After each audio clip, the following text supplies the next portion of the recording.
Good afternoon and welcome to business lunch. Heavy weight stocks కు కొనుగోళ్ల మద్దతు లభించడంతో ప్రస్తుతం మన స్టాక్ మార్కెట్లు లాభాల్లో ట్రేడ్ అవుతున్నాయి. సెన్సెక్స్ 200 పాయింట్లు, నిఫ్టీ 60 పాయింట్ల ఎగువన కొనసాగుతున్నాయి. బ్యాంకింగ్, రియాలిటీలు 2%, oil and gas, IT, metal, auto, consumer durables, technology, FMCG కౌంటర్లు 1% లాభంతో ట్రేడ్ అవుతున్నాయి. అలాగే క్యాపిటల్ గూడ్స్ ఇండెక్స్ స్వల్ప కరెక్షన్ కు లోనవుతోంది. ప్రధాన షేర్లలో చూస్తే Sesa Goa, SBI, Bajaj auto, IDFC, హిందాల్కోలు లాభాల్లో ఉండగా Siemens, Maruti, Cairn India, coal India, HUL correction కు లోనవుతున్నాయి. ఇక బంగారం, వెండి విషయానికి వస్తే స్వల్పంగా పెరిగాయి. ఎంసీఎక్స్ లో 10 గ్రాముల బంగారం ధర 28,150 రూపాయలుగాను, కిలో వెండి ధర 57,180 రూపాయలు పలుకుతున్నాయి. రూపాయి మారకం విలువ 20 పైసలు బలపడి 49.59 దగ్గర ట్రేడ్ అవుతోంది. ఇక మిడ్ సెషన్ కు సంబంధించి మరిన్ని అప్డేట్స్ అందించడానికి, అలాగే ఇన్వెస్టర్ల కాల్స్ కు ఆన్సర్స్ ఇవ్వడానికి ప్రస్తుతం మన టీవీ5 స్టూడియోలో ఉన్నారు అనలిస్టులు బాలసుబ్రహ్మణ్యం గారు, అలాగే సుందరరాజయ్య గారు. సో వీరితో మాట్లాడి వివరాలు తెలుసుకుందాం. నమస్తే అండి. నమస్కారం అండి. టీవీ5 బిజినెస్ లంచ్ కి స్వాగతం అండి. ముందుగా నిన్నటి నష్టాల్లోంచి కోలుకుంటున్నటువంటి మార్కెట్లు ఇవాళ పొజిషన్ ఏంటంటారు? నిన్నటి అంత భారీ నష్టాల కారణం ఏంటంటారు? అంటే బేసికలీ నిన్న క్యాపిటల్ గూడ్స్ రంగంలో భారీగా అమ్మకాలు వచ్చాయండి. ఎస్పెషల్లీ బిహెచ్ఏఎల్, ఎల్ఎన్టీ ఇటువంటి స్టాక్స్ లో ఆర్డర్ ఇన్ఫ్లో అనేది కొద్దిగా ఆశాజనకంగా లేదు compare to last 1 or 2 years. So orders inflow slow down అవుతుందని చెప్పి నిన్న భారీగా అమ్మకాలకి ఒత్తిడి అయిందండి ఆ క్యాపిటల్ గూడ్స్ సెక్టర్. సో దాని రూపేణ మిగతా వేరే స్టాక్స్ కూడా అన్ని కూడా కొద్దిగా అమ్మకాలకు గురైంది. Almost about 15 days continuous winnowing streak మన మార్కెట్ ఉంది కాబట్టి నిన్న కొద్దిగా ప్రాఫిట్ బుకింగ్ కూడా జరిగింది. ఎస్పెషల్లీ క్యాపిటల్ గూడ్స్ రంగం నిన్న భారీగా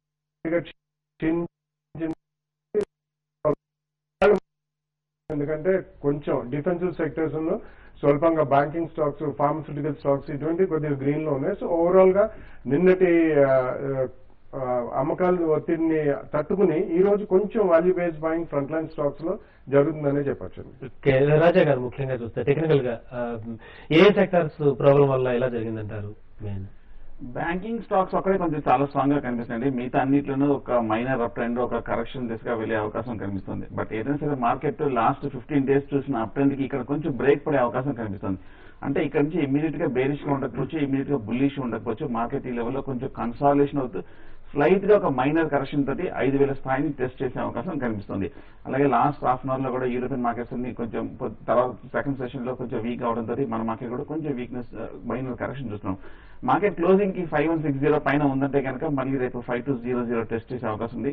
ఒకవేళ ఇంట్రాడే కనుక 5140 కింద కనుక ట్రేడ్ అవుతే కనుక ఇంట్రాడే ఫర్దర్ కరెక్షన్ వచ్చి 5100 కింద వచ్చే అవకాశం ఉంది. సో మార్కెట్ ఈ లెవెల్లో కనుక డెఫినెట్ గా లాంగ్ పొజిషన్స్ ఉన్న వాళ్ళు కొంచెం అప్రమత్తంగా ఉంటే మంచిది. ఫ్రెష్ బయింగ్ మటుకు ఫ్యూచర్స్ లో ఈ లెవెల్ అటెంప్ట్ చేయకుండా ఉంటే మంచిది. కొన్ని రోజులు 2-3 రోజులు న్యూట్రల్ గా ఉండి కన్సాలేషన్ అయిన తర్వాత ఫ్రెష్ గా మళ్ళీ రీ ఎంట్రీ అవడం మంచిది. కొన్నాళ్ళ మటుకు మార్కెట్ కన్సాలేషన్ లో వెళ్ళే అవకాశం ఉంది. ఓకే అండి. బాలసుబ్రహ్మణ్యం గారు, ఇవాళ ఓపెనింగ్ నుంచి చూస్తే మిడ్ సెషన్ వరకు ప్రస్తుత సిచ్యువేషన్ ఎలా ఉందంటారు? ఇన్వెస్టర్స్ ఏం చేస్తే బెటర్ అంటారు? ఈ రోజు మార్నింగ్ నుంచి కూడా మనకి ఎస్జిఎక్స్ నిఫ్టీ కూడా ఆల్మోస్ట్ 35 to 40 points ప్లస్ లో స్టార్ట్ అయిందండి. మన మార్కెట్ ఓపెన్ అయినప్పటి నుంచి కూడా మనకి కాన్సన్ట్రేటెడ్ బయింగ్ అనే చూస్తున్నాం. మనం ఎక్కడ కూడా మనకి అందులో మేజర్ క్రాక్స్ కనబడలేదు. Barring minor 15 to 20 points on Nifty కిందికి మీదకి వచ్చినా గానీ కాన్సన్ట్రేటెడ్ బయింగే జరుగుతుందండి. ఎందుకంటే మనకి ఇది ముఖ్యంగా రిజల్ట్ సీజన్ అండి. మనకి ఇంకొక నెక్స్ట్ వీక్ 10 days లోపల మెజారిటీ ఆఫ్ ద రిజల్ట్స్ అన్ని కూడా వచ్చేస్తాయి. సో సెక్టోరల్లీ ఏ సెక్టర్స్ మంచి రిజల్ట్స్ కనబచ్చాయో అటువంటి స్టాక్స్ లో కొద్దిగా కొనుగోళ్లు అనేది మనకు తప్పకుండా చూస్తామండి. అండ్ మనం ఆల్రెడీ ఇప్పుడు ఒక next major event call 5 state elections కూడా బిగిన్ అయినాయి కాబట్టి this will be the major game in the next 1 month అండి. So according to the news outflow, political కానివ్వండి, ఎకనామిక్ కానివ్వండి, గ్లోబల్ క్యూస్ ఇవన్నీ కూడా మన మార్కెట్ మీద భారీగా వే చేస్తుంటాయి. సో ఆ కారణాల మూలన మన మార్కెట్ లో ఒక కన్సాలిడేషన్ ఫేజ్ ఎక్కువ ఉండే అవకాశం కనిపిస్తుందండి నెక్స్ట్ ఫ్యూ ట్రేడింగ్ సెషన్స్ లో కూడా. ఇప్పుడే సుందర్ గారు చెప్పినట్టు కూడా maybe another 100 to 150 points up and down ఈ కన్సాలిడేషన్ జోన్ లోనే ఫ్లాట్ గా మార్కెట్ ట్రేడ్ అయ్యే అవకాశం కనిపిస్తుంది. ఓకే అండి. ప్రస్తుతానికి రీజెన్సీ సిరామిక్స్ సీఎం కాంట్రాక్ట్ ఉద్యోగుల మధ్య నెలకొన్న వివాదం కాస్త చినికి గాలివానలా మారడంతో 2 నిండు ప్రాణాలు గాలిలో కలిశాయి. దీంతో పాటు రీజెన్సీ సిరామిక్స్ కు చెందిన భారీగా ఆస్తులు ధ్వంసం అయినట్టు కూడా తెలిసింది. దాదాపు 1200 మంది కార్మికులు వీధిన పడ్డారు. ఇక దీనికి సంబంధించి మరిన్ని తాజా విషయాలను TV five business editor Vasant Kumar regency ceramics Hyderabad కార్యాలయం నుంచి సిఎండి జిఎం నాయుడు గారితో ఉన్నారు. అక్కడ నుంచి వివరాలు అందించడానికి over to Vasant. Thank you Ramana Babu. Regency ceramics ఈ పేరు వినగానే ఇటీవల జరిగిన హింసాత్మక సంఘటనలు 2 ప్రాణాలు గాల్లో కలిసిపోవడం వంటి అంశాలు వెంటనే గుర్తుకొస్తాయి. అసలు ఏం జరిగింది? రీజెన్సీ సిరామిక్స్ గొడవ వెనుక ఉన్న యథార్థం ఏంటి, కారణాలేంటి, ఎంత ఆస్తి నష్టం వాటిల్లింది, దీనికి సంబంధించి యాజమాన్యం భవిష్యత్తులో ఏం చేయబోతోంది? ఈ అంశాలు మనతో మాట్లాడేందుకు regency ceramics chairman and managing director GN Naidu ప్రస్తుతం మనతో ఉన్నారు. సో నాయుడు గారు, గుడ్ ఆఫ్టర్నూన్. సో ఏం జరిగింది? 30 సంవత్సరాలు మీరు కష్టపడి ఎక్స్టెన్సివ్ డీలర్ మీరు నెలకొల్పిన స్కూల్స్ కావచ్చు, కాలేజెస్ కావచ్చు, ఏం జరిగింది? ఇదంతా విచ్ఛిన్నం కావడానికి వెనుక ఉన్న ప్రధానమైన కారణం ఏంటి? నేను కూడా అర్థం చేసుకోలేకపోతున్నానండి. కాకపోతే ఆ రోజంత సడన్ గా జరుగుతుందని కూడా ఎవరు ఎక్స్పెక్ట్ చేయలేదు. తర్వాత ఇంత బ్రూటల్ గా కూడా బిహేవ్ చేస్తారని కూడా ఎక్స్పెక్ట్ చేయలేదు. మరి పొద్దున్నే 27వ తారీఖు మార్నింగు కొంతమంది ఎంప్లాయీస్ అక్కడికి పోవడము, ఎవరైతే వెల్డింగ్ వర్కర్స్ లోపల మీరు పని చేసుకుని పోతా ఉంటే వాళ్ళని ఆపేయడము, అది జరిగింది. అది జరిగినప్పుడు అందులో ఈ మురళి అని ఒక అతను చనిపోయినాడు కదండి, కార్మికుడు అనేవాడు. యాక్చువల్ గా he is not on our payrolls, కాదు, మనకు సంబంధం లేదు. కానీ ఆ రోజు పోయిన వాళ్ళు అతను కూడా ఉన్నాడు. అది జరిగింది. అప్పుడు పోలీస్ మా వాడు మేనేజర్స్ కంప్లైంట్ చేశారు. చేస్తే పోలీస్ వచ్చి ప్రొటెక్ట్ చేసేదానికి అక్కడికి రావడము, వచ్చిన తర్వాత వాళ్ళు వినకపోతే లాఠీ చార్జ్ చేయడం జరిగింది. కొంతమందిని అరెస్ట్ చేసి తీసుకోమన్నారు పోలీస్ స్టేషన్ కు. అది జరిగింది. అంటే వర్కర్స్ నుంచి మీరు చాలా లాంగ్ టర్మ్ రిలేషన్షిప్స్ ఉన్నాయి మీకు వాళ్ళతో, కానీ వర్కర్స్ నుంచి మీకు ఎందుకు సపోర్ట్ రాలేదు? వర్కర్స్ లో ఉన్న ఒక వర్గం మాత్రమే ఎందుకు పైచే సాధించగలిగింది? మీరు చూడండి, ఎక్కడైనా ఒక గ్రామం మంచిదే, ఆ ఊర్లో ఒక 4-5 రౌడీలుంటే వీళ్ళు 10,000 మంది ఉన్నా కూడా వాళ్ళకు భయపడిపోతారు. అట్ట జరిగిందే గాని కొంతమంది maybe maximum 80 to 100 people, maybe the bad elements out of 1,200 people. అయితే మా వర్కర్స్ లో ఉన్నటువంటి కంపెనీకి లాయల్టీ, కంపెనీకి వాళ్ళపైన ఉన్న ప్రేమ మానాలు ఎక్కడ చదవలేదు. రెండోది మా చంద్రశేఖర్ కూడా ఈజ్ ఎ గ్రేట్ మ్యాన్. సరే, వాళ్ళ పోలీస్ స్టేషన్ తీసుకుపోయినారు. తీసుకుపోయిన తర్వాత ఆ మురళి అనే అతను కూడా పోయినాడు. ఇక్కడే అందరికీ కూడా ఒక క్లారిఫికేషన్ ఇవ్వదలుచుకున్నా నేను. ఎందుకంటే మురళి అంతకుముందే హార్ట్ పేషెంట్ అని కూడా ఇప్పుడు చెప్తున్నారు. రెండోది, పోయేటప్పుడు పోలీస్ స్టేషన్ రీచ్ అయ్యే లోపలనే వీళ్ళందరినీ వర్కర్ని తీసుకొని, ఎందుకంటే అరెస్ట్ చేసిన వాళ్ళలో ఇతను ఉండేట్లు లేదు. అప్పుడే గుండె నొప్పి చెప్పడం కూడా జరిగిందంట. తీసుకుపోయినారు, అక్కడ పెట్టారు. అతన్ని కదలకుండా అంతా చుట్టూ చేరినారు. తర్వాత ఎప్పుడైతే చాలా బతకలేనురా బాబు అన్నప్పుడు అప్పుడేదో నీళ్లు ఇవ్వడము, అతన్ని ఇంక కాదని చెప్పిన పోలీస్ హాస్పిటల్ తీసుకుపోవడం జరిగింది. పోలీసులు కూడా చెప్పారట, అయ్యా తీసుకోవడం ఇమీడియట్ గా అనేసి. ఇవన్నీ రికార్డెడ్ గా కూడా ఉన్నాయని చెప్తున్నారు. అందువల్ల నేను కూడా ప్రశ్నలు దయించి అడిగేది ఏమిటంటే, మీరు కంప్లీట్ గా పోయి కంప్లీట్ గా చూసేసి ఫ్యాక్ట్స్ తెలుసుకొని ఇవ్వండి మీరు. ఎందుకంటే ఈ రోజు జరిగిన ఈ ఇన్సిడెంట్ ఒక రీజెన్సీకనే కాదు, వ్యాపార రీత్యా ఎవరైనా ఇండస్ట్రీ పెట్టాలంటే ఇటువంటి పరిస్థితులు వస్తాయంటే అసలు ఇండస్ట్రీ పెట్టారా? నేను రాజంపేట వాడిని, హైదరాబాద్ లో బాగా ఉండేవాడిని. బాగా జరుపుకుంటా ఉండేటప్పుడు పోయి ఆడ ఫ్యాక్టరీ పెట్టడం ఏమిటి? ఫ్యాక్టరీ పెట్టిన తర్వాత లేబర్ వెల్ఫేర్స్ కానీ లేకపోతే ఎడ్యుకేషన్ ఇన్స్టిట్యూషన్ కానీ అన్ని సోషల్ ఆబ్లిగేషన్స్ అన్ని నేను చేస్తూ ఉన్నానంటే మై ఫిలాసఫీ ఈజ్ డిఫరెంట్.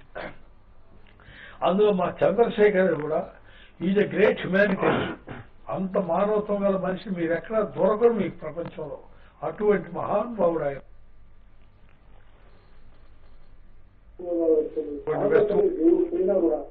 ఆయన దగ్గర కన్విన్స్ అయ్యి ఆయన వ్యక్తిత్వం కూడా కన్విన్స్ అయ్యి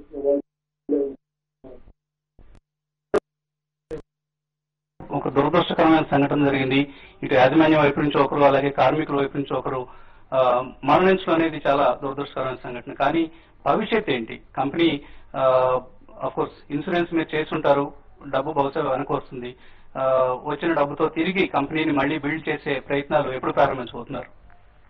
నేను ఒకటి చెప్తున్నా, ఇద్దరు చనిపోయినారని ఇద్దరిని ఈక్వేట్ చేస్తున్నారు.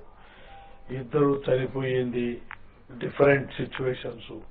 ఒక ఆయనేమో అజిటేట్ చేస్తా హార్ట్ అటాక్ వచ్చి ఆయన చనిపోయినాడు, న్యాచురల్ డెత్, అది హాస్పిటల్ తీసుకున్నారు.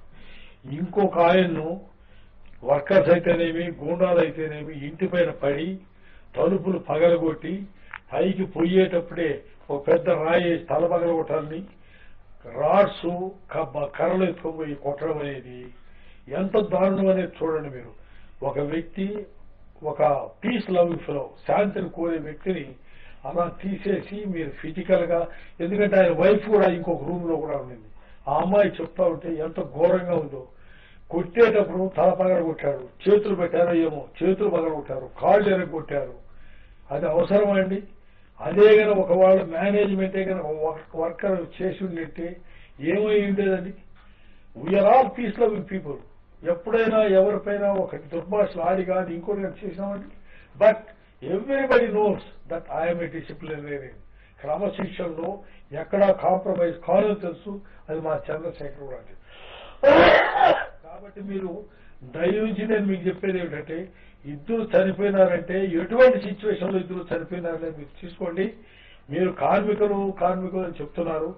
ఈ రోజు కార్మికులు కాదండి, ఈ రోజు అందరూ మాట్లాడాల్సింది మేనేజ్మెంట్, యాజమాన్యం అని మాట్లాడండి దయవుంచి నేను చెప్తున్నాను. లేకపోతే ఈ కంట్రీకి గ్రోత్ లేదు, ఈ ఇండస్ట్రీస్ బతకవు. ఈ ఇండస్ట్రీస్ లేనప్పుడు ఇంకా మనం ఏమనుకోవాలో చెప్పండి. ఎంప్లాయ్మెంట్ ఉండదు, ఎలా అవుతుంది? ఈ యానాముకు రీజెన్సీ తలమాణిక్యం. అందులో ప్రతి ఒక్కరు చెప్తారు. ఒకప్పుడు కూడా 1984లో మేము వాటర్ సప్లై చేస్తే పాండిచేరి గవర్నమెంట్ చేయలేనని హరికృష్ణ ఆ రోజు ఎమ్మెల్యేగా ఉండేవాడు. ఆయన చెప్పినాడు, అయ్యా మీరు హ్యాండిల్ చేయలేదు పాండిచేరి గవర్నమెంట్, రీజన్స్ హ్యాండిల్ చేయండి, వాళ్ళు అడ్మినిస్ట్రేట్ చేస్తారని. అంత పేరున్న మా కంపెనీకి రికార్డ్స్ కూడా ఉందని చెప్తున్నారు.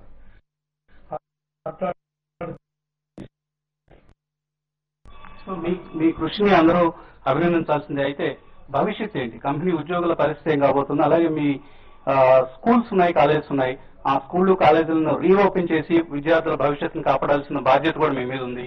ఎటువంటి భవిష్యత్ ప్రణాళికలు మీరు చేపట్టబోతున్నారు? నాకు 2 మెయిన్ టాస్క్ అండి. ఒకటి, చిన్న పిల్లల భవిష్యత్తు చెడిపోకూడదు, దానిపైనే మా కాన్సన్ట్రేషను. దానికి ఏం ఏర్పాటు చేయాలని చేస్తున్నాము. ఎగ్జామినేషన్స్ ఒక 10 days పోస్ట్పోన్ చేయించారట. కాబట్టి ఆ టైంలో కూడా మా ఇన్ఫ్రాస్ట్రక్చర్ కనుక కంప్లీట్ లేకపోతే వేరే స్కూల్స్ కూడా సెంట్రల్ చేసి చేయాలని మా వాళ్ళు చెప్తున్నారు. కాబట్టి నేను మా వాళ్ళకి అందరికి చెప్పి, అందరూ అంటే ఎవరు ఉన్నారంటే అది ఎవరు లేరు కూడా లేరే, అందరూ ఎక్కడో అక్కడ పారిపోయి ఉన్నారే.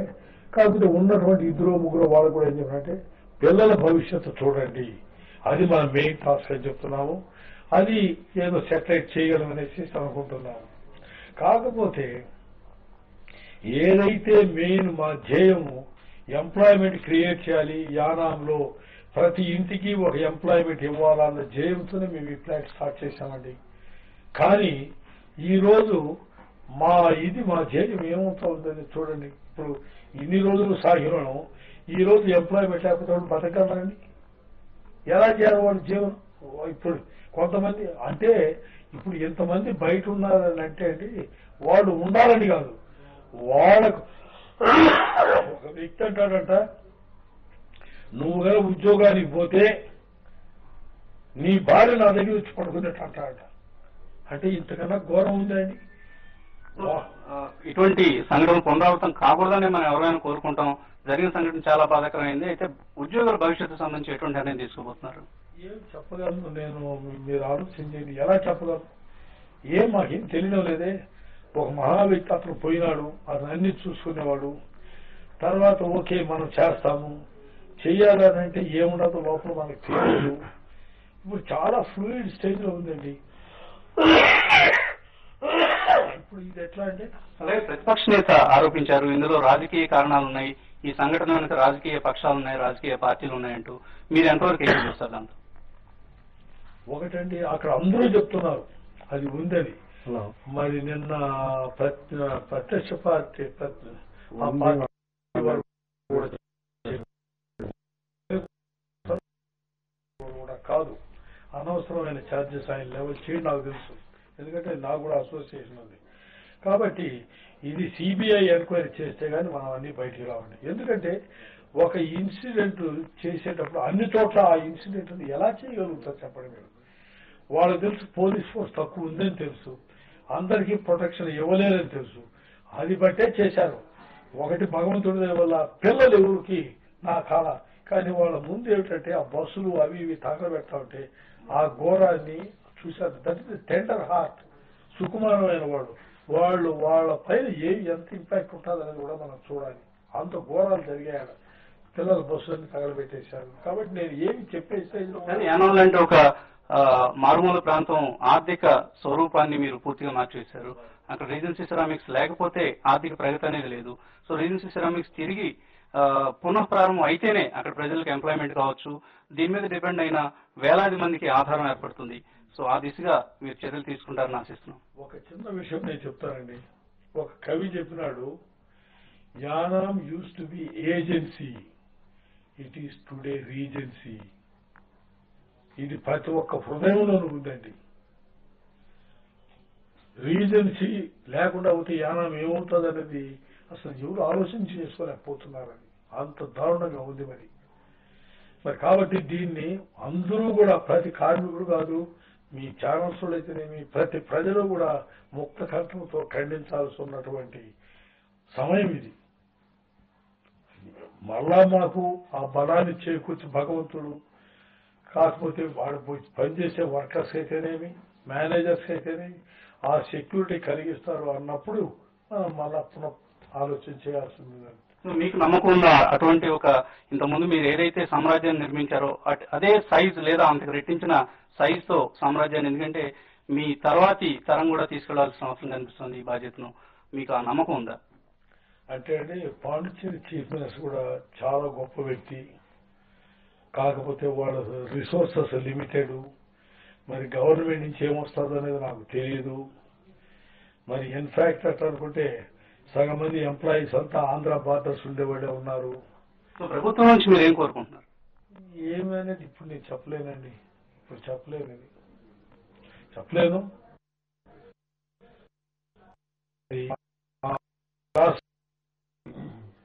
మరి ఈ రోజు ఉన్నటువంటి మా పొజిషన్ లో మేము చాలా ఏం చెప్పంటారు చెప్పండి. ఆ వ్యక్తి నా కళ ముందు కనపడుతున్నాడండి, అతను నేను ఊహించుకున్నా. చెప్పండి మీరు, అతను సో సారీ నాయుడు గారు, చంద్రశేఖర్ గారి ఆత్మకి శాంతి కలగాలని, అలాగే చనిపోయిన కార్మిక నేత ఆత్మ కూడా శాంతి కలగాలని ఆశిద్దాం. సో నాయుడు గారు చెప్పినట్లుగా యానాం ఆర్థిక స్వరూపమే రీజెన్సీ మీద ఆధారపడిన పరిస్థితి, కానీ జరగాల్సిన దారుణం జరిగిపోయింది. ఇప్పటికైనా అటు ప్రభుత్వం కావచ్చు, ఇటు కార్మిక వర్గాలు కావచ్చు, యాజమాన్యం తన ప్రయత్నం తాను చేస్తానంటుంది. కాబట్టి అందరూ సహకరించి తిరిగి రీజెన్సీ పునః ప్రారంభానికి అందరూ కృషి చేస్తారని ఆశిద్దాం. Over to Ramana Babu, over to studio. Thank you Vasant, thank you very much. So ఇక ప్రస్తుతానికి మార్కెట్ల పొజిషన్ చూస్తే లాభాల్లోనే ట్రేడ్ అవుతున్నాయి. సో ఇది ఇవాళ బిజినెస్ లంచ్. తిరిగి రేపు ఉదయం ప్రసారం అయ్యే బిజినెస్ బ్రేక్ఫాస్ట్ లో మళ్ళీ కలుద్దాం.